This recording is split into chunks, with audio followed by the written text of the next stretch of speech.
Hey, welcome to The Explainer. We send our kids to school for one big reason, to get them ready for the future. But what if the schools we're sending them to are actually stuck in the past? What happens when the future is showing up way, way faster than we ever imagined? That's the disconnect we're going to dive into today. I know, that sounds like a pretty bold statement, right? But listen to what technologist Peter Diamandis says. He argues we are living in the most extraordinary time ever. The speed of change we're seeing, it's just unprecedented. And that, right there, creates a huge, huge problem for how we educate people. So, to really get why our schools are falling behind, we first have to wrap our heads around the incredible speed of the world we live in now. It's like it's running on a completely different operating system, one our brains weren't originally built for. Think about it. Our brains are hardwired for a world that was local and linear. You see a problem, you take a few steps, you fix it. Simple. And we still tend to think like that. We try to predict the future by just drawing a straight line from where we've been. But here's the kicker. Technology doesn't move in a straight line. It doubles. Just look at the difference here. It's mind-blowing. If you take 30 regular linear steps, 1, 2, 3, you're across the room. No big deal. But if you take 30 exponential steps, where each step is double the one before it, you don't just cross the room. You travel 1 billion meters. That's enough to circle the entire planet 26 times. That is the scale of change we're talking about. And this crazy growth, it's not just random chaos. It actually follows a surprisingly predictable pattern. A technologist named Salim Ismail calls it the 6 Ds of exponentials.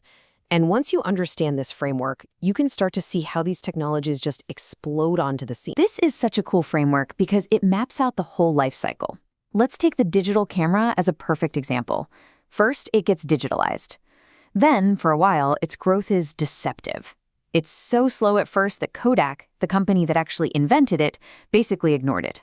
Oops. Then, boom, it becomes disruptive, and the entire film industry collapses.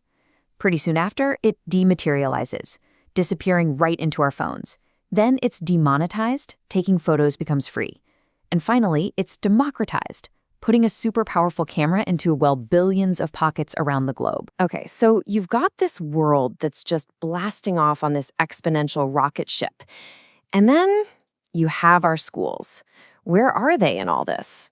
Well, way too often, they're just kind of ambling along on that same old slow linear path.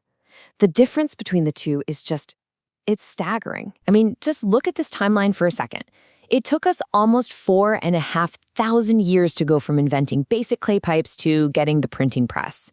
Now, a company like Uber or Rappi can establish itself across an entire continent in under 2 years.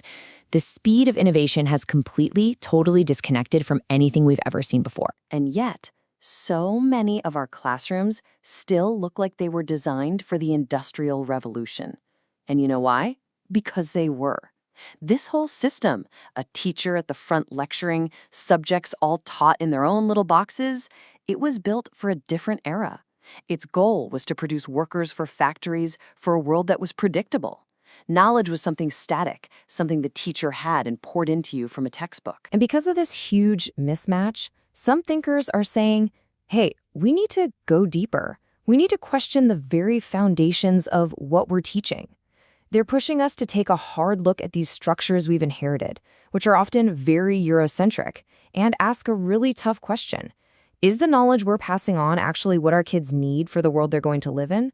Does it reflect our whole global society? And really, that's the core question we have to answer, isn't it? If the world is changing exponentially, why is our classroom standing still?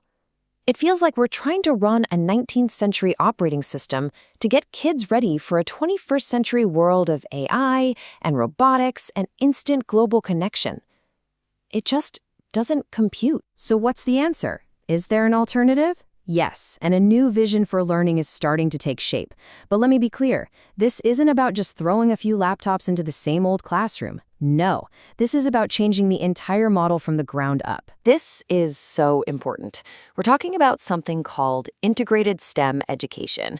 And it's not just about, adding a coding class and calling it a day. It's a whole new philosophy of learning.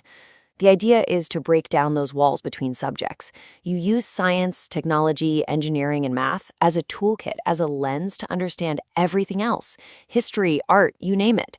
And you do it all by tackling real problems in the real world. And this is a really critical part of the vision. It's not just about making students job ready.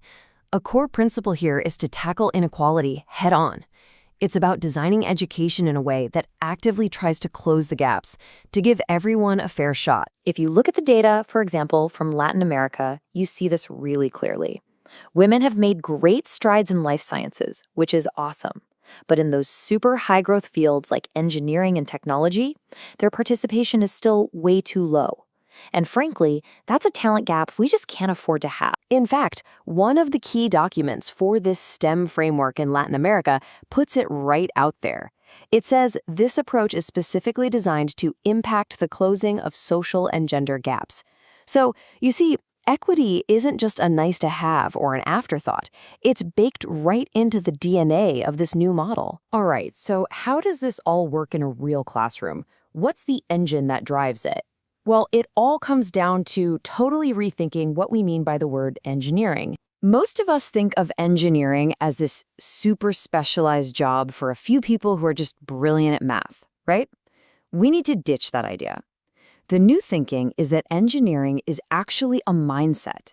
It's a method for solving problems, a powerful, structured way of thinking that literally anyone can use to tackle any kind of challenge. And this is the heart of it right here, the engineering design process. It's a pretty simple loop that just repeats. First, you ask questions to really understand the problem. Then you imagine all kinds of wild ideas and possible solutions. You plan out the best one, you create a prototype, you build it. And then, and this is the most important part, you improve it. You test it, see how it fails, and then you make it better. This simple process teaches kids resilience, creativity, and critical thinking all at the same time. So when you put this all together, what you get is a massive shift. You go from an old system that basically creates passive consumers of information to a new system that develops active, engaged, and truly keepable citizens. And this is why all of this matters so much. Just look at the challenges we're facing: climate change, pandemics, misinformation, automation. These aren't simple problems with simple answers. They're complex, they're messy, they're all connected.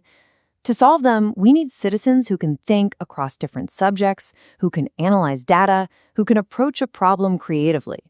And guess what? Those are the exact skills an education like this is built to develop. Ultimately, the goal is to stop trying to prepare students for some predictable future that probably won't exist.